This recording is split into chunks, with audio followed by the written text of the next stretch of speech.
half good.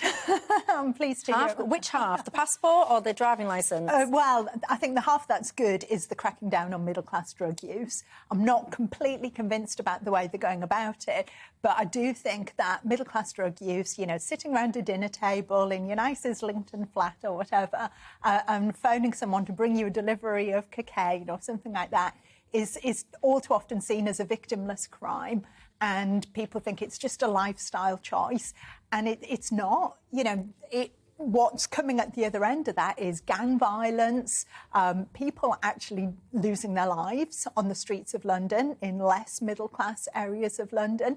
You know, and it's seen as something which is just cool, just acceptable. We should all just be chilled out about it. But those people who are doing that are not the ones who are paying the consequences for it. And the consequences are other people growing up then with criminal records at best, losing their lives at worst. I guess the only thing I'm not sure about in all of this is the kind of losing your driving licence. I mean, if something's against the law, it should just be against the law. You know, there should already be criminal sanctions in place to deal with it. I mean, either we've said that middle-class drug use is fine and it's not illegal. As far as I was aware, it actually is illegal, and there should be penalties within the existing law rather than having to make up new things about being barred from a nightclub or stopped going to a restaurant or having your driving licence taken away from you. Peter, your thoughts? Well, it's another day and another talking tough announcement from Preeti Patel. But in fact, it's two talking tough announcements because we did one earlier on border checks. Mm-hmm.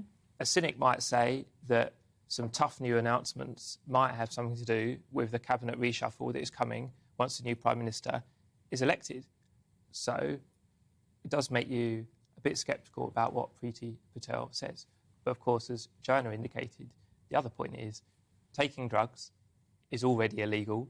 There are already sentencing powers for judges. We all know there's a big evil around the proceeds of whether that's, you know, heroin addiction or middle-class recreational drug crime going on to things that are truly awful, like people trafficking and child sex trade and so on and so on and so on.